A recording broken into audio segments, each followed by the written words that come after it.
नमस्कार आप सभी को। उत्तराखंड राज्य विशेष की इस कक्षा में एक बार फिर से स्वागत है आपका। मुख्य परीक्षा उत्तर लेखन कार्यक्रम हमारा चल रहा है, आप सब जानते हैं। बहुत सारे छात्र, आप में से लगभग दर्जन भर छात्र हैं जो लगातार उत्तर लेखन कर रहे हैं, हमारे साथ जुड़कर लगातार चीज़ों को बेहतर बनाने के लिए कार्य कर रहे हैं। और यदि आपने भी प्रारंभिक परीक्षा क्वालिफाई की है, प्रारंभिक परीक्षा को क्वालिफाई कर लिया है और अगस्त माह की मुख्य परीक्षा की तैयारियों में लगे हुए हैं, तो तैयारियों के इन अंतिम दिनों में ज़रूरी है कि आपकी जो उत्तर पुस्तिका है, जो आप लिख रहे हो, उसका मूल्यांकन हो। तो यदि आप कहीं से जुड़े हुए हैं तो बहुत अच्छी बात है, आप जहां जुड़े हुए हैं वहीं पे जुड़े रहें, क्योंकि बार बार यदि आप चेंज करते हैं तो उससे थोड़ी सी समस्या होती है। दूसरी बात, यदि आप नहीं जुड़े हुए हैं, आपके पास कोई नहीं है, तो आप हमें बताएं, निश्चित रूप से हम आपकी पूरी मदद यहाँ पे करने वाले हैं। और मुख्य परीक्षा उत्तर लेखन के लेकर जो भी लगभग दर्जन भर छात्र हैं, कुछ इलाहाबाद से हैं, कुछ आपके उत्तराखंड से हैं, और लगातार उत्तर लेखन कर रहे हैं और धीरे धीरे उनमें सुधार भी आ रहा है। क्योंकि उनकी समस्या थी कि उनको प्रश्न कहीं से नहीं मिल पा रहे थे, उनकी समस्या थी कि कोई उनके कॉपियों को चेक करने वाला नहीं था, कोई टेस्ट सीरीज इस प्रकार की उपलब्ध नहीं थी। तो जो छात्र थे वो असमंजस में थे, वो लगातार चिंतित थे, और अब जाके उनकी चिंताएं दूर हुई हैं और उन पर हमने कार्य करना भी शुरू किया है। आज हम बात करने वाले हैं आपकी प्रारंभिक परीक्षा से संबंधित। और प्रारंभिक परीक्षा आप कह लीजिए उत्तराखंड राज्य विशेष की या यूके SSSC के जो भी एग्ज़ाम होते हैं, साथ ही साथ आप उत्तराखंड राज्य के बाहर भी यदि कोई एग्ज़ाम देते हो तो वहाँ भी राज्य व्यवस्था से प्रश्न पूछे जाते हैं। तो आज से जो हमारी शुरुआत होने वाली है वो राज्य व्यवस्था की होने वाली है, और इस चर्चा में हम राज्य व्यवस्था को समग्रता से देखेंगे। तो एक तरफ जहां पे हम बायो को वन लाइनर देख रहे हैं, उसी प्रकार से अब हम राज्य व्यवस्था की भी यहाँ पे चर्चा करेंगे, और जिम्मेदारी पूर्वक आप लोगों को भी जुड़ना है जिससे चीज़ें इसकी बेहतर हो सकें। चलिए चर्चा की शुरुआत करते हैं। और राज्य व्यवस्था में आज हम जो देखने वाले हैं वो सबसे पहले जो हम टॉपिक यहाँ पे देखने वाले हैं वो है भारत के संवैधानिक विकास को हम देखने वाले हैं। भारत के संवैधानिक विकास के साथ साथ संविधान सभा और जो प्रारूप समिति थी, संविधान निर्माण कैसे हुआ, इन सब के बारे में हम समग्रता से जानने का प्रयास करेंगे, सीखने का प्रयास करेंगे, और संविधान का स्रोत क्या रहा है। ठीक है, जैसे संविधान है हमारा, विभिन्न देशों से हमने कुछ ना कुछ अंगीकृत किया, कुछ ना कुछ हमने स्वीकार किया, और फिर जोड़कर हमने अपना संविधान बनाया। ठीक है, तो किन देशों से हमने क्या क्या लिया, और अंग्रेजों के समय काल में किस प्रकार से अधिनियम लाए गए, किस प्रकार से विकास हुआ, इन सभी चीज़ों को हम समग्रता से समझने वाले हैं, जानने वाले हैं और देखने वाले हैं। जिम्मेदारी आपकी भी है। यदि कार्यक्रम पसंद आए तो प्लीज़ लाइक, शेयर और कमेंट अवश्य करिएगा। धन्यवाद। चलिए अब यहाँ पे चर्चा की शुरुआत कर लेते हैं। सबसे पहले हम देखने वाले हैं भारत के संवैधानिक विकास के बारे में, और कंपनी के शासन के अधीन किस प्रकार से नियम बनाए गए, किस प्रकार से नियमों को क्रियान्वित किया गया, उसकी हम बात करेंगे। और सबसे पहले जो चर्चा है वो रेगुलेटिंग एक्ट 1773 की है, और रेगुलेटिंग एक्ट 1773 उस संदर्भ में भी महत्वपूर्ण है क्योंकि इसी के अंतर्गत सबसे पहले सर्वोच्च न्यायालय की स्थापना की गई थी। तो आइए चर्चा की शुरुआत करते हैं। नमस्कार आप सभी को। आप सभी को पूर्व में अवगत कराया गया था कि अब आगे से आपके लिए भारतीय राज्य व्यवस्था के आप कह सकते हैं जो महत्वपूर्ण खंड हैं जहां से प्रश्न पूछे जाते हैं उनका अध्ययन कराया जाएगा। और उसी क्रम में हम आज से शुरुआत करने वाले हैं और भारतीय राज्य व्यवस्था को हम समग्रता से देखने वाले हैं। विशेष रूप से भारतीय राज्य व्यवस्था की जो कक्षा है ये इसी आधार पर चित्रों के माध्यम से, ग्राफ के माध्यम से, मैप के माध्यम से आप चीज़ों को देखोगे कि बहुत बेहतर तरीके से यहाँ पे एक पुस्तक है, शायद आप में से किसी के पास हो, GS दृष्टि आती है एक चित्रात्मक, उसी का यहाँ पे आप कह सकते हो कि उसी के चित्र यहाँ पे दर्शाए गए हैं और उसी का यहाँ पे अध्ययन कराया जा रहा है। पुस्तक का नाम है, फिर से बता दे रहा हूँ, GS दृष्टि चित्रात्मक प्रस्तुति आती है, उसी को यहाँ पे समग्रता से अध्ययन कराया जा रहा है। आपको पुस्तक खरीदने की कोई आवश्यकता नहीं है। इसका PDF जैसे पूर्व में आपको PDF दिया जाता था टेलीग्राम ग्रुप पर, इसका भी PDF आपको टेलीग्राम ग्रुप पर आसानी से उपलब्ध हो जाएगा। वहाँ से आप संकलित कर लीजिए और इसके बाद रिवाइज करने के लिए आप इसको यूज़ कर सकते हैं। आज जो हमारी चर्चा की शुरुआत होगी, सबसे पहले भारत के संवैधानिक विकास को हम देखने वाले हैं। भारत के संवैधानिक विकास के साथ साथ उद्देशिका और प्रस्तावना तक का आज हम अध्ययन करने वाले हैं। तो याद रखिएगा, भारत का संवैधानिक विकास, साथ ही साथ उद्देशिका और प्रस्तावना तक की जो चर्चा है वो आज होगी, और नागरिकता और आगे के जो खंड होंगे उनकी चर्चा आपको कल देखने को मिलेगी। तो ज़्यादा समय ना लेते हुए हम प्रारंभ करते हैं अपनी चर्चा को। सबसे पहले इसमें आप देख रहे होंगे जो यहाँ पे बात हो रही है, आप देख रहे होंगे हेडिंग भारत का संवैधानिक विकास। और संवैधानिक विकास में सबसे पहले हम बात करेंगे कंपनी के शासनाधीन अधिनियम, मतलब कंपनी के शासन के दौरान जो अधिनियम बनाए गए, कंपनी के शासन के दौरान जो अधिनियम आप कह सकते हो नियमित किए गए, उनके बारे में हम सर्वप्रथम देखने वाले हैं और एक एक करके चीज़ों को यहाँ पे समझने का भी प्रयास करेंगे। और प्रयास यह भी होना चाहिए कि इसी कक्षा में हम मैक्सिमम चीज़ें लेकर जाएं, मतलब कक्षा का आउटपुट भी कुछ ना कुछ निकलना चाहिए। अब यहाँ पे सबसे पहले जब कंपनी के अधीन बात होती है नियमों की, तो सबसे पहले चर्चा होती है रेगुलेटिंग एक्ट 1773 की। किसकी चर्चा होती है? रेगुलेटिंग एक्ट 1773 की चर्चा होती है।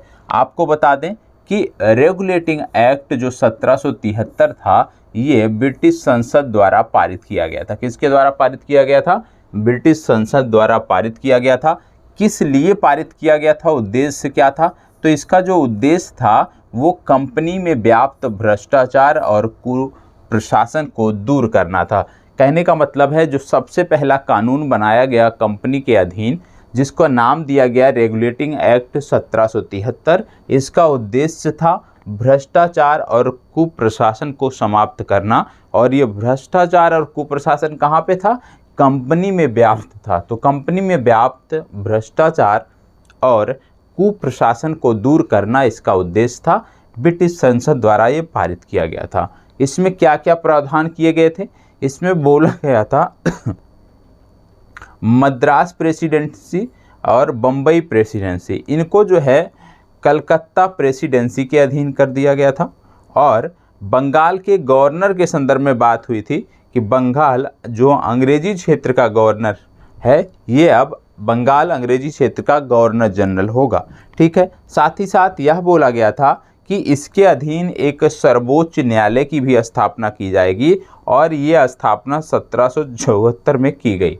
तो यदि आपसे यह पूछ लिया जाए कि किस एक्ट के अंतर्गत सर्वोच्च न्यायालय की स्थापना की गई, तो आपको याद रखना है रेगुलेटिंग एक्ट 1773 के अंतर्गत सबसे पहले सर्वोच्च न्यायालय की स्थापना की गई। आगे बढ़ते हैं और दूसरा एक्ट देखते हैं जो इस संदर्भ में महत्वपूर्ण रहा है। दूसरा इसके बाद जो महत्वपूर्ण एक्ट आता है वो आता है पिट्स इंडिया एक्ट 1784। अब पिट्स इंडिया एक्ट कब आया? पिट्स इंडिया एक्ट जो है रेगुलेटिंग एक्ट के बाद आया, तो इनका क्रम भी पता होना चाहिए। सबसे पहले रेगुलेटिंग एक्ट 1773 ईस्वी, उसके बाद पिट्स इंडिया एक्ट 1784 ईस्वी। अब पिट्स इंडिया एक्ट 1784 के प्रावधानों की बात करें तो इसमें क्या था? कंपनी के मामलों में सरकारी नियंत्रण में वृद्धि, नियंत्रण बोर्ड का एक गठन किया गया था, जिससे कि कंपनी के जो मामले हैं उसमें सरकारी नियंत्रण बढ़ाया जा सके। कंपनी के व्यापार में हस्तक्षेप की नीति यहाँ पे अपनाई गई थी। कंपनी के व्यापारिक एवं राजनीतिक कार्यों को एक दूसरे से अलग कर दिया गया था। मतलब पिट्स इंडिया एक्ट 1784 की जब बात करते हैं तो इसमें जो सबसे महत्वपूर्ण कदम उठाया गया वो था कि कंपनी के व्यापारिक और राजनीतिक कार्यों को एक दूसरे से अलग कर दिया गया। मतलब कंपनी के व्यापारिक और राजनीतिक कार्यों को पृथक कर दिया गया, जिससे आसानी से शासन चलाया जा सके। तो पिट्स इंडिया एक्ट आया। पिट्स इंडिया एक्ट के बाद यदि हम बात करें तो आप देखते हैं 1786 का अधिनियम। 1786 का अधिनियम क्या था? 1786 का जो अधिनियम था, इसके अंतर्गत गवर्नर जनरल को विशेष परिस्थितियों में अपने परिषद के निर्णय को रद्द करने तथा अपने निर्णयों को लागू करने का अधिकार दिया गया। मतलब इस एक्ट के द्वारा जो है वो गवर्नर जनरल को और पावरफुल बनाया गया और शक्तिशाली बनाया गया, और इसके अधीन जो है गवर्नर जनरल को यह शक्ति दी गई कि विशेष परिस्थितियों में वो जो परिषद है उसके निर्णय को रद्द कर सकता है और अपना निर्णय उस पर आप कह सकते हैं लागू कर सकता है, या परिषद के निर्णय पर अपना निर्णय थोप सकता है। अगला जो बात आता है वो है चार्टर एक्ट 1813। चार्टर एक्ट 1813 आप सब पढ़ते होंगे, महत्वपूर्ण है। और जब बात आती है शिक्षा की, अंग्रेजी काल में या कंपनी के शासन के दौरान शिक्षा की, तो सबसे पहले जो चर्चा आती है वो चार्टर एक्ट 1813 की आती है।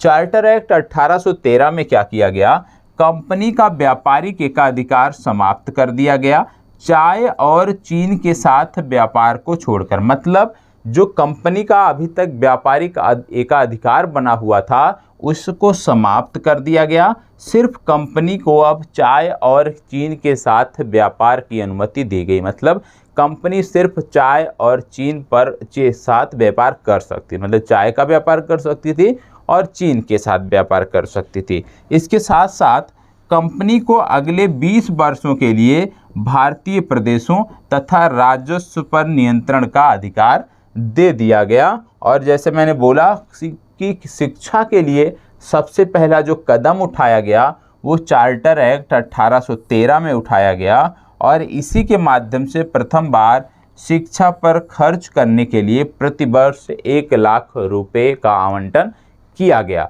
तो शिक्षा के क्षेत्र में यदि हम बात करें तो सबसे पहला जो महत्वपूर्ण कदम उठाया गया, जो शुरुआत हुई अंग्रेजी काल में या ब्रिटिश के काल में, वो चार्टर एक्ट 1813 के द्वारा हुई।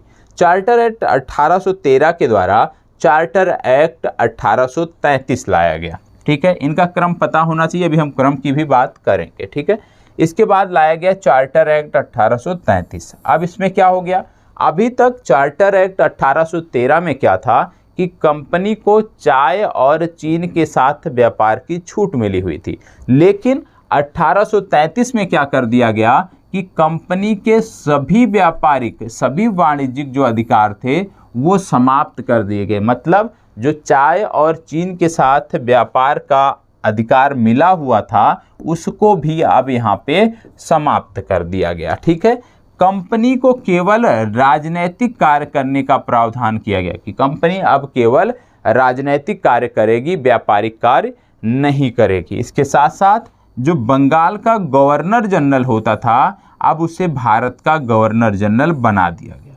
ठीक है, तो इसमें जो महत्वपूर्ण कदम उठाए गए, सबसे पहला कंपनी के सभी वाणिज्यिक अधिकार समाप्त हो गए। दूसरा, बंगाल के गवर्नर जनरल को संपूर्ण भारत का गवर्नर जनरल बना दिया गया।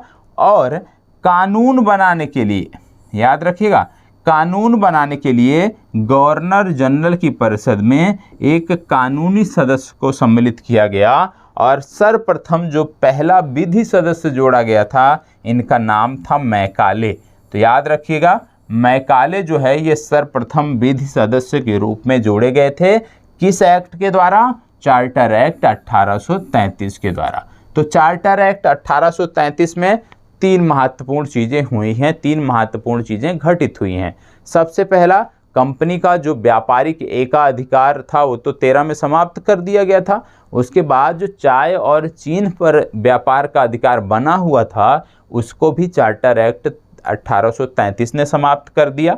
इसके साथ साथ चार्टर एक्ट 1833 ने बंगाल के गवर्नर जनरल को भारत का गवर्नर जनरल बना दिया। साथ ही साथ कानून बनाने के लिए जो एक संस्था थी उसमें एक विधि सदस्य को जोड़ा गया, और प्रथम विधि सदस्य के रूप में मैकाले को जोड़ा गया था। ठीक है, ये तो हो गया चार्टर एक्ट 1833 की बात। अब इसके साथ बढ़ते हैं तो अगला आता है चार्टर एक्ट 1853, क्योंकि जो चार्टर एक्ट था ये 20-20 वर्षों के बाद लाया गया था। ठीक है, अब बात आती है चार्टर एक्ट 1853 की। तो चार्टर एक्ट 1853 की यदि हम बात करते हैं तो आपको बता दें कि नियंत्रण बोर्ड और उसके अन्य पदाधिकारियों का जो वेतन था वो निश्चित कर दिया गया, सरकार द्वारा देना होगा। धन जो है वो कंपनी देगी, और डायरेक्टरों की जो संख्या थी वो 24 से घटाकर 18 कर दिया गया, जिसमें से 6 क्राउन द्वारा मनोनीत किए जाने लगे। तो याद रखिएगा, चार्टर एक्ट 1853 की जब हम बात करते हैं तो इसमें याद रखना है कि कि नियंत्रण बोर्ड और उसके अन्य पदाधिकारियों का जो वेतन था वो निश्चित कर दिया गया, सरकार द्वारा होता था। धन कंपनी अब इसमें देने लगी। साथ ही साथ डायरेक्टरों की जो संख्या थी वो 24 से घटाकर 18 कर दी गई। तो इसमें सबसे महत्वपूर्ण कौन सा है कि किस चार्टर एक्ट के द्वारा डायरेक्टरों की संख्या घटाई गई? तो याद रखना है, चार्टर एक्ट 1853 के द्वारा डायरेक्टरों की संख्या घटाकर 24 से 18 कर दी गई, जिसमें से 6 जो हैं वो ब्रिटिश क्राउन द्वारा मनोनीत किए जाते थे। ठीक है, ये तो बात हो गई 1853 की। 1853 की जब बात करते हैं तो उसके बाद आता है भारत सरकार अधिनियम 1858। ठीक है, भारत सरकार अधिनियम 1858। अब इसमें क्या हुआ, क्योंकि जानते हैं आप कि 1858 से पहले 1857 की क्रांति भारत में हुई थी, और 1857 की जो क्रांति हुई थी उसने भारत में अंग्रेज़ों की कमर को तोड़ दिया था। अंग्रेज़ों को पता चल गया था कि यदि अभी हम कुछ आवश्यक कदम नहीं उठाते हैं, अभी कुछ सुधार नहीं करते हैं, तो निश्चित रूप से ये जो विद्रोह है, ये जो विरोध की आग है, ये लगातार बढ़ती जाएगी और फिर हमारे लिए समस्या उत्पन्न होगी। क्योंकि उनको आशंका हो गई थी कि जब भारत का सभी वर्ग, यदि हम बताएं, इस आंदोलन में इन्वॉल्व नहीं है, इस विद्रोह में इन्वॉल्व नहीं है, तब जाकर इतना मजबूत और सशक्त शुरुआत हुई है। तो निश्चित रूप से जब भारत के सभी वर्ग इसमें इन्वॉल्व हो जाएंगे तो भारत में टिके रहना मुश्किल होगा। तो इन्होंने बदलाव क्या किया? अब सबसे बड़ा बदलाव क्या हो गया कि भारत का जो प्रशासन था, भारत के प्रशासन पर जो नियंत्रण था, वो कंपनी से छीनकर ब्रिटिश क्राउन को दे दिया गया। मतलब अब भारत में शासन के लिए, प्रशासन के लिए सीधे जिम्मेदार कौन था? ब्रिटिश क्राउन था। ब्रिटिश क्राउन के अधीन चीज़ें आ गईं। अब इसके साथ साथ भारत राज्य सचिव की यहाँ पे बात हो रही है। भारत राज्य सचिव के साथ board of director, board of control, दोनों के समस्त अधिकार समाप्त कर दिए गए। अब ये दोनों अधिकार भारत राज्य सचिव को प्रदान कर दिए गए। भारत के गवर्नर जनरल का नया नाम हो गया वायसराय, और भारत में ब्रिटिश क्राउन का प्रत्यक्ष प्रतिनिधि जो है ये वायसराय हुआ करते थे। तो 1858 की जब हम बात करते हैं तो सबसे पहला घटनाक्रम कि अभी तक जो शासन कंपनी द्वारा चलाया जाता था, अब वो शासन ब्रिटिश क्राउन द्वारा चलाया जाने लगा। साथ ही साथ जो अभी तक हम गवर्नर जनरल शब्द का प्रयोग करते थे, उसके स्थान पर अब वायसराय का प्रयोग किया जाने लगा। साथ ही साथ भारत सचिव की नियुक्ति भी इस अधिनियम के द्वारा की गई। ये तो हो गया भारत सरकार अधिनियम 1858। इसके बाद आता है भारत परिषद अधिनियम 1861। अब भारत परिषद अधिनियम 1861 में क्या था? भारत परिषद अधिनियम 1861 में वायसराय को आपातकाल में अध्यादेश जारी करने की शक्ति दी गई। अध्यादेश लागू रहने की अधिकतम अवधि 6 माह बताई गई। परिषद को कानून बनाने की शक्ति प्रदान की गई। ठीक है, और वायसराय की कार्यकारिणी परिषद का विस्तार किया गया। बम्बई तथा मद्रास प्रांतों को छोड़कर अपने लिए कानून बनाने का जो अधिकार था उसको संशोधन कर दिया गया। तो इतनी चीज़ें हुई थी भारतीय परिषद अधिनियम 1861 के द्वारा। अब इसके बाद आया भारतीय परिषद अधिनियम 1892। 1892 जो भारतीय परिषद अधिनियम था यह भी महत्वपूर्ण है। क्यों? क्योंकि इसमें विधान परिषद के सदस्यों को बजट पर अपने विचार प्रदत्त करने का अधिकार दिया गया। मतलब इससे पहले जो है, जो विधान परिषद के सदस्य होते थे उनको बजट पर चर्चा करने का या बजट पर सुझाव देने का अधिकार नहीं था। लेकिन इस अधिनियम के द्वारा 1892 के भारत परिषद अधिनियम के द्वारा जो विधान परिषद के सदस्य थे उनको बजट पर अपने विचार प्रकट करने का अधिकार दिया गया। सार्वजनिक हित के मामलों में विधानमंडल के सदस्यों को 6 दिन की पूर्व सूचना देकर प्रश्न पूछने का भी अधिकार दिया गया। साथ ही साथ सीमित अर्थों में निर्वाचन पद्धति यहाँ पे आरंभ कर दी गई। तो ये सुधार हुए। इसके बाद फिर आप जानते हैं भारत परिषद अधिनियम 1909, और भारत परिषद अधिनियम 1909 को अन्य नामों से भी जाना जाता है, जिसको आप बोलते हो मार्ले मिंटो सुधार। तो मार्ले मिंटो सुधार वर्ष 1909 की जब बात करते हैं तो यहाँ पे सांप्रदायिक प्रतिनिधित्व की व्यवस्था की गई और केंद्रीय विधानमंडल के सदस्यों को बजट पर मत देने का अधिकार नहीं दिया गया। तो याद रखिएगा, भारत परिषद अधिनियम या मार्ले मिंटो सुधार जो है उसमें सांप्रदायिक प्रतिनिधित्व की व्यवस्था की गई और ये सबसे विवादित पहलू था इस अधिनियम का। इसके बाद फिर यदि हम बात करें तो भारतीय परिषद अधिनियम 1909 के बारे में कुछ कथन हैं जो आपको पता होना चाहिए। इनमें से गांधी जी ने कहा था, क्यों कहा था इस वर्ड को, क्योंकि यहाँ पे सांप्रदायिक प्रतिनिधित्व की बात हुई थी और उसी आधार पे गांधी जी ने कहा था इस एक्ट ने हमारा सर्वनाश कर दिया। रैमजे मैकडोनाल्ड ने कहा था ये सुधार प्रजातंत्रवाद और नौकरशाही के मध्य एक अधूरा और अल्पकालीन समझौता है। ठीक है, तो ये कथन भी आपको याद होने चाहिए। 1909 का जब विरोध हुआ तो उसके बाद भारत सरकार अधिनियम 1919 लाया गया और भारत सरकार अधिनियम 1919 की जब बात करते हैं तो इसको बोलते हैं मांटेगू चेम्सफोर्ड सुधार। इसमें यदि हम बात करें, प्रांतों में द्वैध शासन प्रारंभ हो गया। पहली बार उत्तरदायी शासन शब्दों का जो है स्पष्ट प्रयोग किया गया। प्रांतीय विषय जो थे वो दो भागों में आरक्षित और हस्तांतरित में विभाजित कर दिए गए और अधिनियम का आधार क्या था, मांटेगू चेम्सफोर्ड की रिपोर्ट। तो सिर्फ इतना याद रखिए, एक चीज़ याद रखिए कि भारत सरकार अधिनियम 1919 में सबसे महत्वपूर्ण पहलू क्या था, प्रांतों में द्वैध शासन का प्रारंभ और प्रांतीय विषय को दो भागों में बांटना, आरक्षित और हस्तांतरित, ये दो महत्वपूर्ण कदम थे। ठीक है, ये तो हो गया भारत सरकार अधिनियम 1919। भारत सरकार अधिनियम 1919 के बाद भारत सरकार अधिनियम 1935 लाया गया। भारत सरकार अधिनियम 1935 की जब बात करें तो इसमें प्रावधान किया गया संघीय लोक सेवा आयोग के गठन का। तो याद रखना है, संघीय लोक सेवा आयोग का गठन कब किया गया, भारत सरकार अधिनियम 1935 के अंतर्गत, और एक अखिल भारतीय संघ की भी स्थापना की गई।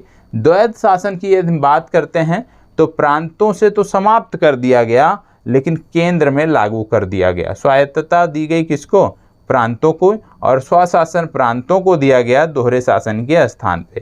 कहने का मतलब है कि जो द्वैध शासन की शुरुआत हुई थी इससे पूर्व में, उसको अब यहाँ पे समाप्त कर दिया गया और साथ ही साथ यहाँ पे जो प्रांतों से द्वैध शासन समाप्त था अब इसको केंद्र में लागू कर दिया गया। ठीक है, तो ये तो हो गया भारत सरकार अधिनियम 1935। महत्वपूर्ण सबसे ये है कि संघीय लोक सेवा आयोग का गठन किया गया इसी के द्वारा और प्रांतों में द्वैध शासन की समाप्ति इसी के द्वारा हुई है।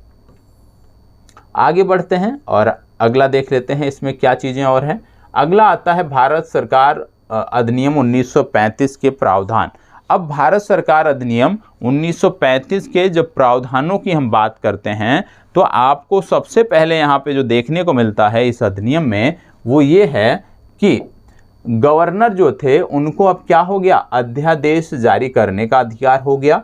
सांप्रदायिक तथा वर्गीय मतदाता मंडलों का विस्तार हुआ। आधार स्रोत यदि बताएं भारत के वर्तमान संवैधानिक ढांचे का, ये जो है भारत सरकार अधिनियम 1935, ये भारत के वर्तमान संवैधानिक ढांचे का जो है ये आधार स्रोत है, ये आपको पता होना चाहिए। आपको बता दें केंद्रीय विधान मंडल जो है द्विसदनीय इसके द्वारा किया गया। शक्तियों का विभाजन किया गया केंद्र और प्रांतों में और स्थापना की गई फेडरल न्यायालय की वर्ष 1937 में। जवाहरलाल नेहरू का इसके संदर्भ में एक कथन था भारत सरकार अधिनियम 1935 के संदर्भ में। वो कथन था, एक कार जिसमें ब्रेक तो है पर इंजन नहीं।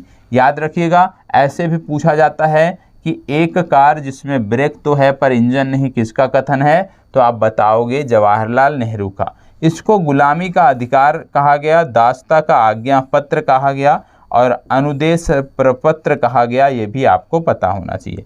आज के समय में यदि हम बात करें तो राज्य की नीति के निर्देशक तत्व के रूप में ये समाविष्ट है, इस पर भी जानकारी आपको होनी चाहिए। ठीक है, आगे बढ़ते हैं। इसके साथ साथ याद रख लीजिएगा कांग्रेस के लखनऊ अधिवेशन वर्ष 1936 में भारत सरकार अधिनियम जो है वो अस्वीकृत किया गया था, यह भी आपको पता होना चाहिए। अब बात हो रही है भारतीय स्वतंत्रता अधिनियम 1947। भारतीय स्वतंत्रता अधिनियम 1947 की जब हम बात करते हैं तो आपको बता दें कि भारतीय स्वतंत्रता अधिनियम 1947 के द्वारा सबसे पहले क्या किया गया, अविभाजित भारत का विभाजन कर भारत और पाकिस्तान दो स्वतंत्र अधिराज्यों की स्थापना की गई। 15 अगस्त 1947 से भारतीय रियासतों पर ब्रिटिश संप्रभुता की समाप्ति हो गई। दोनों अधिराज्यों की संविधान निर्मात्री सभा को संविधान बनाने का अधिकार दिया गया और दोनों अधिराज्यों को ब्रिटिश राष्ट्रमंडल से अलग होने की भी स्वायत्तता दी गई। भारत का राज्य सचिव का जो पद था उसको भी इस अधिनियम के अंतर्गत समाप्त कर दिया गया। ठीक है, चलिए आगे बढ़ते हैं। अब तो हम पहुंच गए भारत के स्वतंत्रता अधिनियम तक। अब कुछ महत्वपूर्ण फैक्ट हैं जो हमें पता होने चाहिए, उनको एक बार देख लेते हैं और फिर इसके बाद हम आगे बढ़ेंगे और हम बात करने वाले हैं संविधान सभा और संविधान निर्माण प्रक्रिया की। सबसे पहली बात, बंगाल का प्रथम गवर्नर जनरल कौन था? तो बंगाल का प्रथम गवर्नर जनरल वारेन हेस्टिंग्स था। कलकत्ता में उच्चतम न्यायालय की स्थापना कब हुई? 1774 ईस्वी में की गई। अगला है, प्रधान सेनापति की शक्तियां सर्वप्रथम प्राप्त किसने किया? लॉर्ड कॉर्नवालिस ने प्राप्त किया। भारत के प्रथम गवर्नर जनरल कौन थे? लॉर्ड विलियम बेंटिक प्रथम गवर्नर जनरल थे। कानून निर्माण में भारतीय प्रतिनिधियों को शामिल करने की शुरुआत कब की गई? भारतीय परिषद अधिनियम 1861 के द्वारा की गई। अगला है, केंद्रीय और प्रांतीय विधान परिषदों में गैर सरकारी सदस्यों की संख्या कब बढ़ाई गई? भारतीय परिषद अधिनियम 1892 के द्वारा बढ़ाई गई। बर्मा को भारत से अलग कब किया गया? वर्ष 1837 में। आज का जो म्यांमार है उसको जो है भारत से अलग किया गया। अब इसमें इसके साथ साथ कुछ चीज़ें और दी हैं, जैसे भारत सरकार अधिनियम 1909 को किस नाम से जाना जाता है? मॉन्टेगू चेम्सफोर्ड सुधार। सर्वप्रथम उत्तरदायी शासन शब्द का प्रयोग कहाँ किया गया? भारत सरकार अधिनियम 1919 में या मॉन्टेगू चेम्सफोर्ड सुधार में किया गया। भारतीय रिजर्व बैंक की स्थापना कब की गई? भारत सरकार अधिनियम 1935 के द्वारा रिजर्व बैंक की स्थापना की गई। भारतीय संविधान सभा की मांग क्या थी? स्वराज पार्टी ने भारतीय संविधान सभा की मांग की थी। अगला है, सर्वप्रथम भारत में संविधान सभा के गठन का विचार देने वाले व्यक्ति कौन हैं? तो M.N. रॉय हैं, जिन्होंने सर्वप्रथम संविधान सभा के गठन का विचार दिया। लेकिन यदि आपसे पूछ लिया जाए संविधान सभा की सर्वप्रथम मांग किसने की, तो स्वराज पार्टी ने सर्वप्रथम मांग की थी, लेकिन विचार जो था वो M.N. रॉय का था। भारतीय राष्ट्रीय कांग्रेस ने पहली बार संविधान सभा की मांग कब की? वर्ष 1934 में। भारतीय संविधान सभा कब चुनी गई? अप्रत्यक्ष निर्वाचन द्वारा ये चुनी गई थी। आगे बढ़ते हैं, संविधान सभा एवं संविधान निर्माण प्रक्रिया। ठीक है, अब आइए समझते हैं संविधान सभा और संविधान निर्माण प्रक्रिया। सबसे पहली बात, संविधान सभा की जब बात आती है तो बात आती है वर्ष 1946 की, क्योंकि कैबिनेट मिशन वर्ष 1946 द्वारा इसका गठन किया गया था। अंतिम बैठक या बात करें उससे पहले हम इधर से चलते हैं। भारतीय संविधान सभा का निर्माण कैबिनेट मिशन योजना वर्ष 1946 द्वारा गठित संविधान सभा ने किया। तो संविधान सभा का जो निर्माण था वो कैबिनेट मिशन योजना के अंतर्गत किया गया था वर्ष 1946 में। इसमें यदि हम बात करें संविधान सभा में, तो जो कुल महिलाएं थीं संविधान सभा में वो थी 15।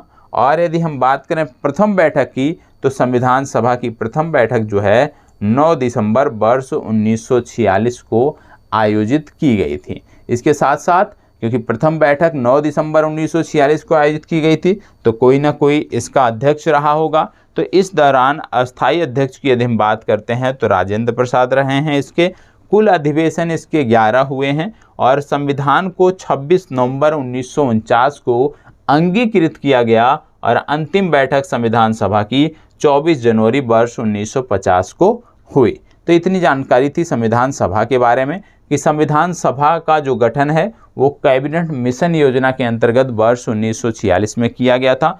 प्रथम बैठक 9 दिसंबर वर्ष 1946 को हुई थी। राजेंद्र प्रसाद जो है इसके अध्यक्ष रहे हैं और संविधान सभा द्वारा संविधान 26 नवंबर 1949 को अंगीकृत किया गया। कुल 11 अधिवेशन इसके हुए थे और संविधान सभा में कुल 15 महिलाएं शामिल थी। ठीक है, ये तो हो गया संविधान सभा की बात। अब बात आती है अध्यक्ष और समितियां। आप जानते हैं अध्यक्ष और समितियों से संदर्भित प्रश्न अक्सर आपकी परीक्षाओं में देखने को मिलते हैं। आप जानते हैं BR अम्बेडकर, भीमराव अम्बेडकर की बात होती है और भीमराव अम्बेडकर कौन थे? ये प्रारूप समिति के प्रमुख थे। ठीक है, भीमराव अम्बेडकर जो हैं ये प्रारूप समिति के प्रमुख थे, ये आपको पता होना चाहिए। ठीक है, इसके साथ साथ जवाहरलाल नेहरू की जब बात करते हैं तो संघीय संविधान समिति और संघ शक्ति समिति में ये शामिल थे, ये इसके प्रमुख थे। डॉक्टर राजेंद्र प्रसाद की यदि हम बात करें तो प्रक्रिया नियम समिति और संचालन समिति के अध्यक्ष थे ये। सरदार पटेल की यदि हम बात करें तो मूल अधिकार समिति, अल्पसंख्यक और जनजाति समिति और प्रांतीय संविधान समिति के अध्यक्ष के तौर पे सरदार वल्लभ भाई पटेल थे।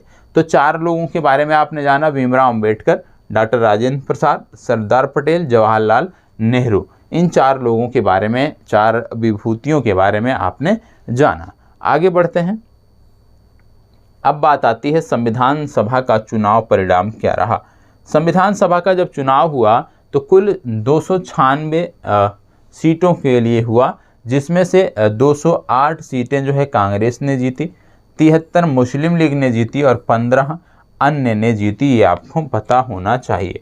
संविधान सभा की जब बात हम कर रहे थे, हमने देखा अस्थायी अध्यक्ष जो थे वो थे डॉक्टर राजेंद्र प्रसाद, लेकिन अस्थायी अध्यक्ष की यदि हम बात करते हैं तो संविधान सभा के प्रथम बैठक की अध्यक्षता की थी डॉक्टर सच्चिदानंद सिन्हा ने। इनका नाम आपको पता होना चाहिए। जवाहर नेहरू ने उद्देश्य प्रस्ताव कब पेश किया था? उद्देश्य प्रस्ताव इन्होंने 13 दिसंबर वर्ष 1946 को पेश किया था। संविधान सभा के लिए चुनाव कब हुआ? तो ये चुनाव वर्ष 1946 में हुआ। अंतरिम सरकार का गठन कब किया गया? 2 सितंबर वर्ष 1946 को अंतरिम सरकार का गठन किया गया।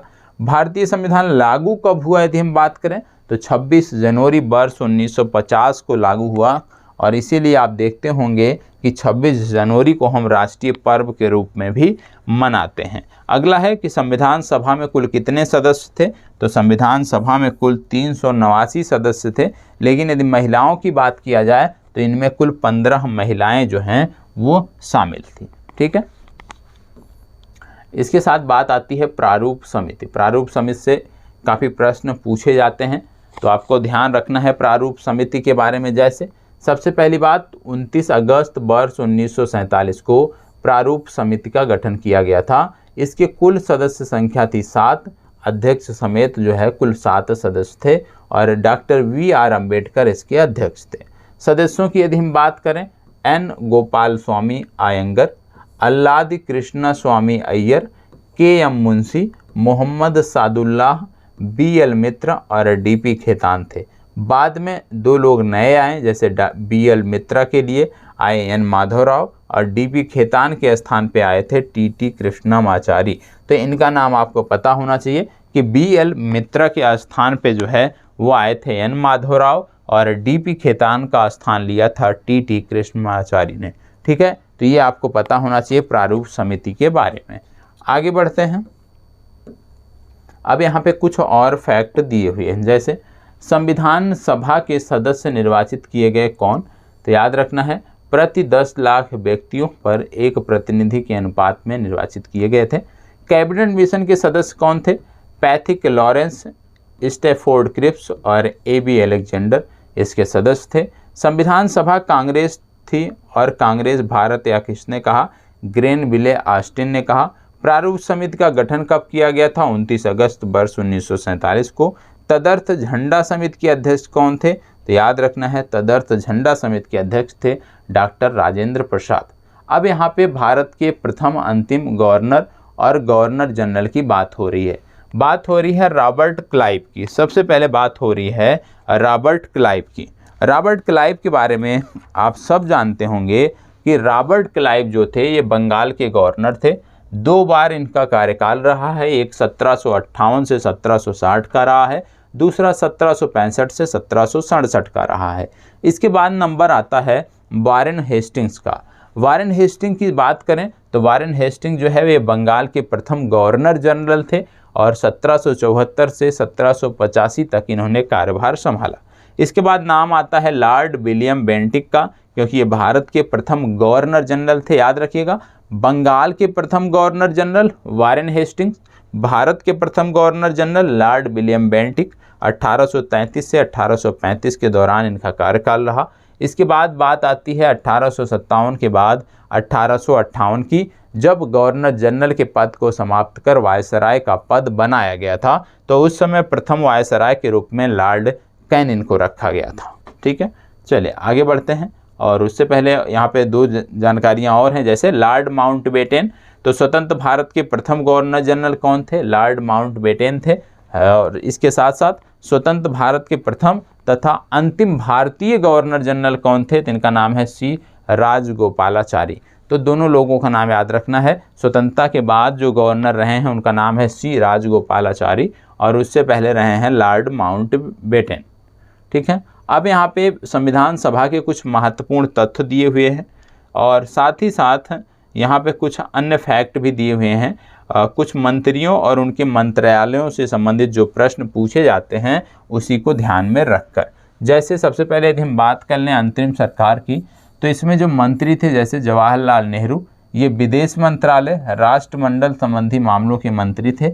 वल्लभ भाई पटेल सूचना एवं प्रसारण तथा गृह मंत्रालय इनके अंदर था। सी राजगोपालाचारी ये शिक्षा मंत्री थे।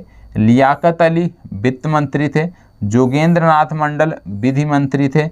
आसफ अली रेल मंत्री थे। डॉक्टर राजेंद्र प्रसाद खाद्य एवं कृषि मंत्री थे। डॉक्टर CH भाभा कार्य खनन एवं शक्ति मंत्री थे। बलदेव सिंह ये रक्षा मंत्री थे और I चुंदरीगर ये वाणिज्य मंत्री थे। तो इसमें याद रखना है जवाहरलाल नेहरू ने अंतरिम सरकार के दौरान विदेश और राष्ट्रमंडल संबंधी मामलों को अपने पास रखा। सूचना एवं प्रसारण मंत्रालय तथा गृह मंत्रालय वल्लभ भाई पटेल के अधीन था। सी राजगोपालाचारी शिक्षा मंत्री थे। लियाकत अली वित्त मंत्री थे। जोगेंद्र नाथ मंडल विधि मंत्री थे और आसिफ अली रेल मंत्री थे। ये आपको पता होना चाहिए। ठीक है, इसके बाद बात होती है आगे अन्य फैक्ट की। आइए उसको भी देख लेते हैं। अगला है संविधान का स्रोत। अब देखो यहाँ से भी काफ़ी प्रश्न पूछे जाते हैं, लेकिन अभी संविधान सभा के भी महत्वपूर्ण फैक्ट को पहले देख लेते हैं।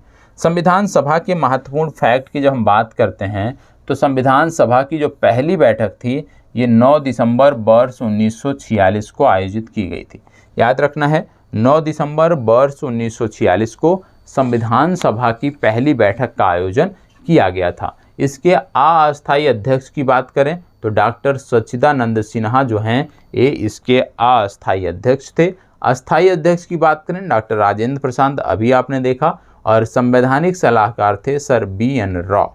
ठीक है, संविधान निर्माण में कितना समय लगा अक्सर पूछा जाता है, तो याद रखिएगा टोटल जो समय लगा वो है 2 वर्ष 11 माह 18 दिन। 2 वर्ष 11 माह 18 दिन का समय लगा संविधान के निर्माण में। और इस पर बहस कितने दिन हुई यदि पूछ लिया जाए तो 114 दिन इस पर बहस हुई थी। और कुल कितने रुपए खर्च किए गए यदि इस संबंध में बात करें तो कुल लगभग 63,96,729 रुपये का खर्च उस समय में आया था हमारे संविधान के निर्माण पे। कुल वाचन कितने हुए तो कुल 3 वाचन हुए थे। कब अपनाया गया? 26 नवंबर 1949 को। लागू कब हुआ? 26 जनवरी 1950 को। तो याद रखना है लागू हुआ 26 जनवरी 1950 को, लेकिन अपनाया गया था 26 नवंबर वर्ष 1949 को। ठीक है, चलिए अब संविधान का स्रोत क्या है। देखो यहाँ से बहुत सारे प्रश्न पूछे जाते हैं।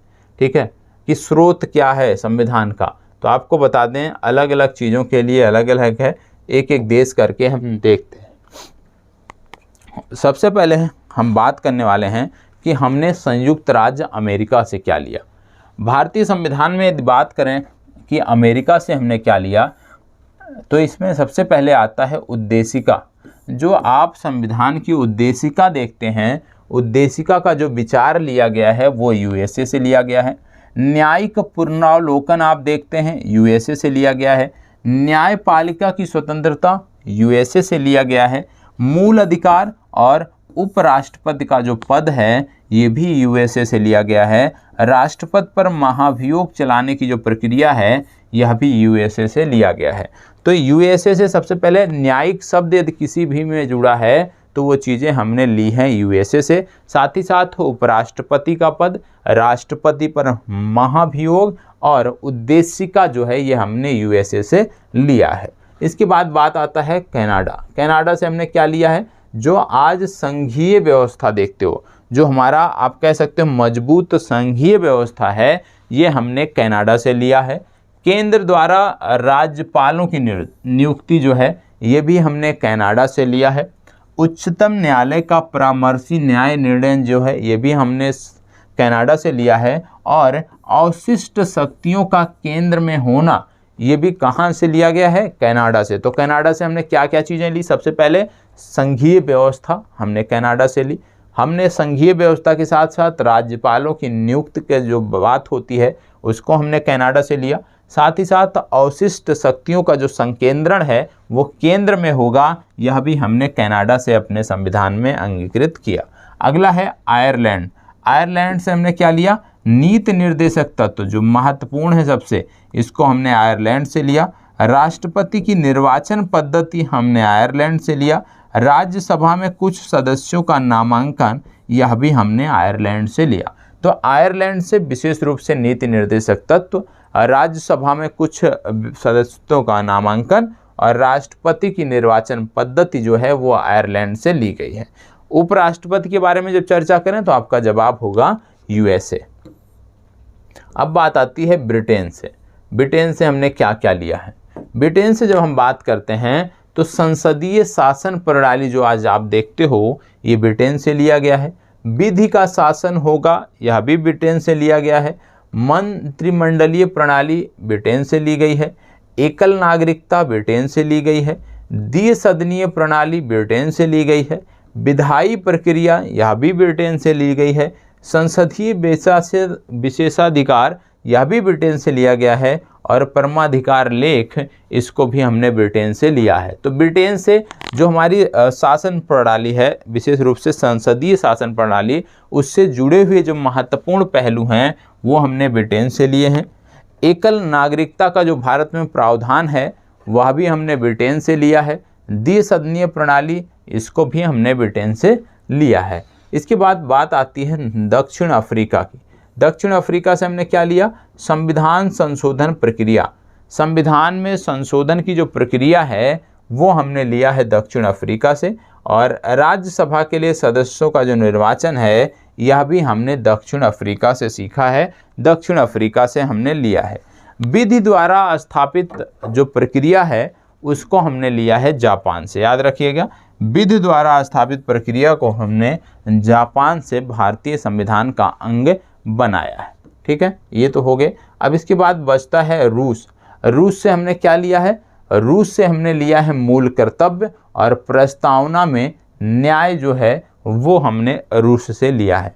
ऑस्ट्रेलिया से क्या लिया है, संयुक्त बैठक, उद्देशिका की भाषा, व्यापार वाणिज्य और समागम की स्वतंत्रता, साथ ही साथ समवर्ती सूची, ये महत्वपूर्ण है, समवर्ती सूची हमने जो है वो ऑस्ट्रेलिया से लिया है।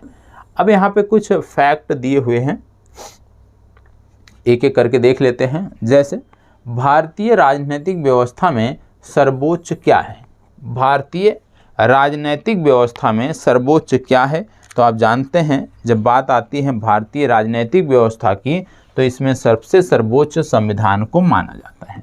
भारतीय संविधान में आपात उपबंध कहाँ से लिए गए हैं, तो याद रखना है जर्मनी के वाइमर संविधान से जो है ये आपात उपबंध लिए गए हैं। यदि आपसे यही पूछ लिया जाए कि वाइमर जो उपबंध है, वाइमर जो संविधान है ये किस देश का है, तो आपका जवाब होगा जर्मनी। राष्ट्रपति के विचारार्थ राज्यपाल द्वारा विधेयक सुरक्षित रखने का जो उपबंध है ये कहाँ से लिया गया है, ये कनाडा से लिया गया है। और विश्व का प्रथम लिखित संविधान यदि आपसे पूछ लिया जाए कौन सा है, तो विश्व का प्रथम लिखित संविधान जो है वो यूएसए का है। ठीक है, चलिए आगे बढ़ते हैं। अब बात आती है उद्देशिका प्रस्ताव की। उद्देशिका प्रस्ताव जो है 13 दिसंबर 1946 को प्रस्तुत किया गया था जवाहरलाल नेहरू द्वारा और 22 जनवरी 1947 को ये अंगीकार कर लिया गया था। उद्देशिका में यदि आप देखेंगे तो जो तत्व हैं, जैसे मूल तत्व क्या हैं, संपूर्ण प्रभुत्व संपन्न, समाजवादी, पंथ निरपेक्ष, लोकतांत्रिक गणराज्य, ये इसके मूल तत्व हैं। यहाँ पे बात हुई है समता की, तो प्रतिष्ठा और अवसर के समता की बात हुई है उद्देशिका में। जब स्वतंत्रता की बात हुई है उद्देशिका में, तो इसका मतलब है विचारों की स्वतंत्रता, अभिव्यक्ति की स्वतंत्रता, धर्म की स्वतंत्रता, विश्वास की स्वतंत्रता और उपासना की स्वतंत्रता। इसी प्रकार जो उद्देशिका में न्याय की बात की गई है, तो सामाजिक, आर्थिक और राजनैतिक तीनों प्रकार के न्याय की बात की गई है। ठीक है। इसके साथ साथ आप जानते होंगे कि जो हमारी उद्देशिका है उसमें 42वें संविधान संशोधन 1976 के द्वारा 3 शब्द जोड़े गए थे। कौन कौन से? समाजवादी, अखंडता और पंथ निरपेक्ष। ये 3 शब्द 42वें संविधान संशोधन के द्वारा जोड़े गए थे। इसके साथ साथ यदि हम बात करें कि उद्देशिका पर उच्चतम न्यायालय संविधान का भाग है या नहीं, इस संदर्भ में यदि हम बात करें तो जो उच्चतम न्यायालय था उसने बताया कि उद्देशिका जो है वो संविधान का भाग है या नहीं। तो इसको स्वीकृत कब किया? बॉम्बे बनाम यूनियन ऑफ इंडिया बाद में जो है सुप्रीम कोर्ट ने ये माना कि उद्देशिका जो है वो संविधान का भाग है। केशवानंद भारती बनाम केरल राज्य बाद में माना उद्देशिका संविधान का हिस्सा है। हालांकि बेरुबारी बाद में इसको अस्वीकृत कर दिया गया था। अब यहाँ पे है, जैसे कि आपसे पूछ लिया जाए संविधान की आत्मा क्या है, तो संविधान की आत्मा है उद्देशिका। आपसे पूछ लिया जाए उद्देशिका को राजनैतिक जन्मपत्री किसने कहा, तो के.एम. मुंशी ने कहा। यदि आपसे पूछ लिया जाए डॉक्टर बी.आर. अम्बेडकर ने संविधान की आत्मा किसको कहा, तो संवैधानिक उपचारों का जो अधिकार है अनुच्छेद 32 के अंतर्गत, उसको डॉक्टर भीमराव अम्बेडकर ने संविधान की आत्मा कहा। याद रखिएगा, ये काफ़ी पूछा जाने वाला प्रश्न है। संविधान को पवित्र दस्तावेज किसने कहा, तो डॉक्टर भीमराव अम्बेडकर ने कहा। अब यहाँ पे हम उद्देशिका प्रस्तावना को पढ़ते हैं। ध्यान दीजिएगा, कई बार परीक्षा में इनका क्रम पूछा जाता है, इसलिए इनको उम्मीद करता हूँ याद भी होगा। नहीं याद होगा तो इनको इसी क्रम में, जिस क्रम में ये दिए हुए हैं, इसी क्रम में इसको याद रखने का प्रयास करना है, क्योंकि परीक्षा में अक्सर इनको क्रम से लगाने का आ जाता है, इनके शब्दों को क्रम से लगाने का आ जाता है। जैसे हम भारत के लोग भारत को एक संपूर्ण प्रभुत्व संपन्न, समाजवादी, पंथ निरपेक्ष, लोकतंत्रात्मक गणराज्य बनाने के लिए तथा उसके समस्त नागरिकों को सामाजिक, आर्थिक और राजनैतिक न्याय, विचार, अभिव्यक्ति, विश्वास, धर्म और उपासना की स्वतंत्रता, प्रतिष्ठा और अवसर की समता प्राप्त कराने के लिए तथा उन सब में व्यक्ति की गरिमा और राष्ट्र की एकता और अखंडता सुनिश्चित करने वाली बंधुता बढ़ाने के लिए दृढ़ संकल्प होकर अपनी इस संविधान सभा में आज तारीख 26 नवंबर वर्ष 1949 को एतद द्वारा इस संविधान को अंगीकृत, अधिनियमित और आत्मार्पित करते हैं। तो ये इसका जो क्रम है ये आपको पता होना चाहिए। विशेष रूप से ये जो शब्द हैं, संपूर्ण प्रभुत्व संपन्न, समाजवादी, पंथ निरपेक्ष, लोकतांत्रात्मक गणराज्य, साथ ही साथ सबसे पहले न्याय की बात होती है, फिर स्वतंत्रता, फिर समता। तो ये आपको पता होना चाहिए कि पहले न्याय की बात होती है, फिर स्वतंत्रता, फिर समता। और जब न्याय की बात होती है तो 3 प्रकार के न्याय की बात होती है, सामाजिक, आर्थिक और राजनैतिक। जब स्वतंत्रता की बात आती है तो विचार, अभिव्यक्ति, विश्वास, धर्म और उपासना की स्वतंत्रता। और जब समता की बात आती है तो प्रतिष्ठा और अवसर की समता की बात जो है वो की जाती है। तो ये तो हो गई हमारी प्रस्तावना, जो सबको पता होना चाहिए, सबको याद होना चाहिए। अब यहाँ पे कुछ अनुसूचियाँ हैं और अक्सर परीक्षाओं में यहाँ से प्रश्न देखने को मिलते हैं, तो आइए एक एक करके देख लेते हैं। सबसे पहले पहली अनुसूची क्या कहती है? पहली अनुसूची बताती है राज्य व संघ राज्य क्षेत्र के बारे में। दूसरी अनुसूची बताती है राष्ट्रपति तथा अन्य उच्च पदाधिकारियों के वेतन के बारे में। तीसरी अनुसूची जो है इनके शपथ या प्रतिज्ञान के प्रारूप के बारे में बताती है। चौथी अनुसूची राज्यसभा में स्थानों का आवंटन कराती है।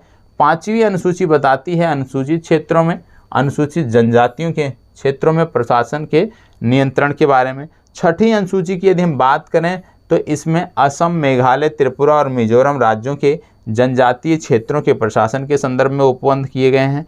7वीं अनुसूची की बात करें तो संघ सूची, राज्य सूची व समवर्ती सूची में केंद्र और राज्यों के मध्य शक्तियों का जो विभाजन किया गया है वो 7वीं अनुसूची में बताया गया है। 8वीं अनुसूची में भाषाओं की बात हो रही है। 9वीं अनुसूची में कुछ अधिनियमों और विनियमों को विधिमान्यकरण की बात हो रही है। 10वीं अनुसूची है दल परिवर्तन के आधार पर अयोग्यता की।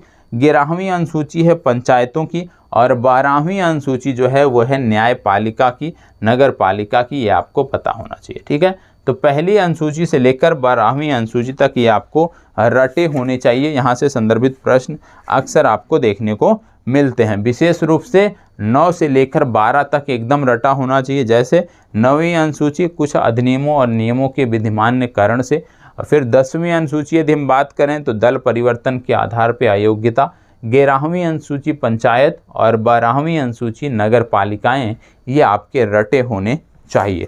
तो ये तो थे आज का जो हमारा टारगेट था, वो हम लगातार बढ़ रहे हैं आगे और अभी कुछ चीज़ें और देखनी है।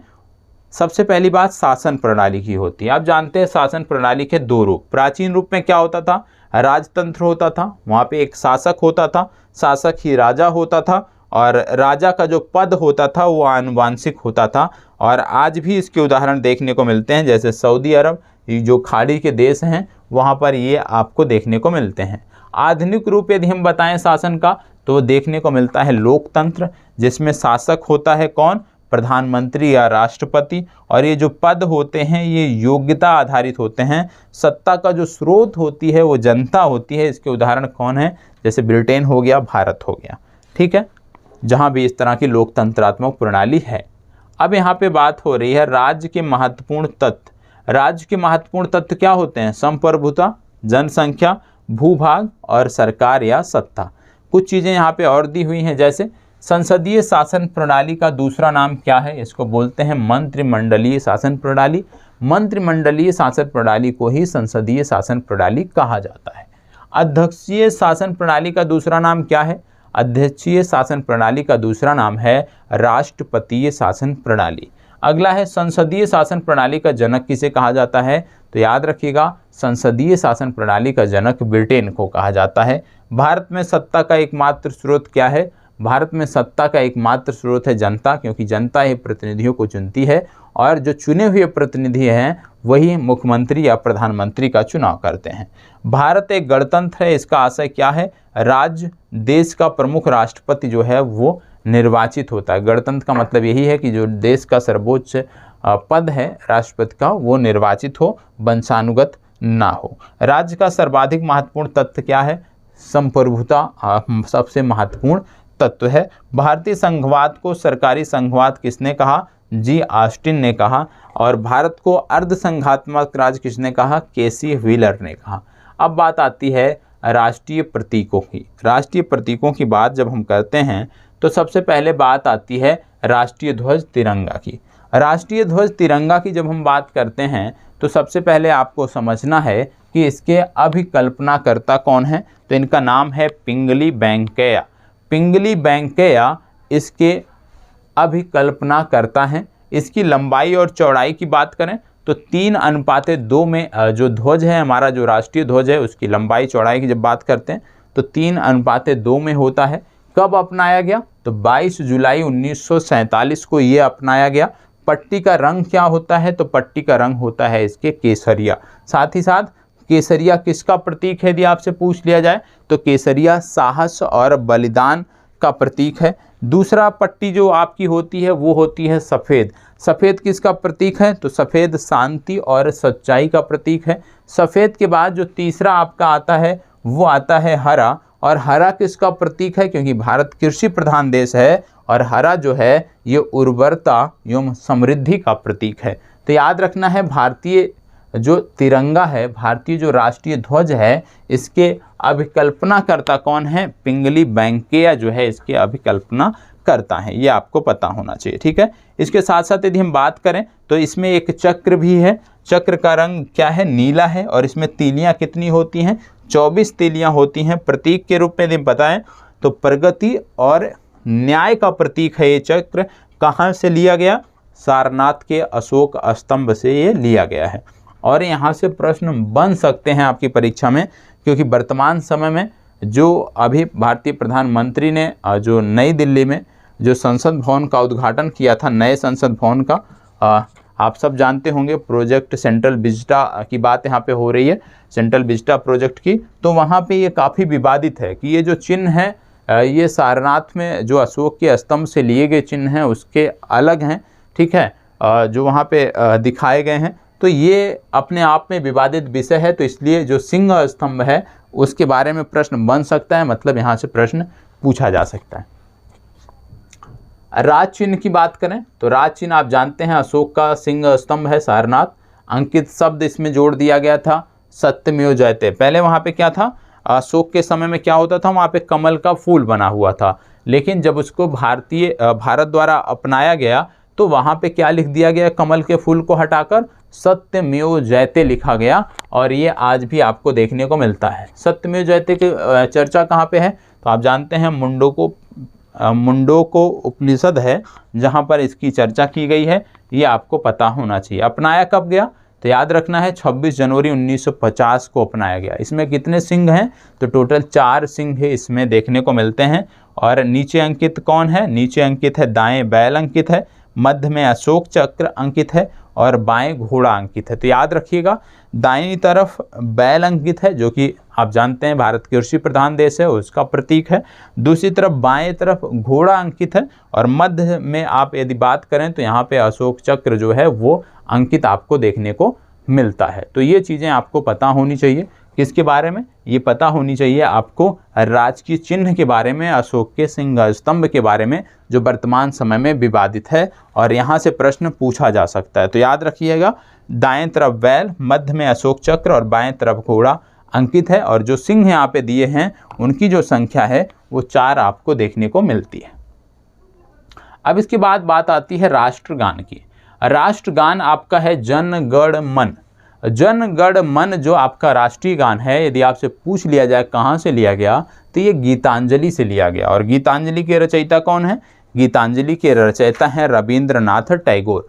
कब अपनाया गया यदि इसकी बात करें तो 24 जनवरी वर्ष 1950 को ये अपनाया गया था। प्रथम गायन इसका कब हुआ? 27 दिसंबर वर्ष 1911 को इसका प्रथम गायन हुआ था कांग्रेस के कलकत्ता अधिवेशन में। और इसके गायन की अवधि कितनी है? तो याद रखना है इसके गायन की जो अवधि है वो 52 सेकंड की होती है।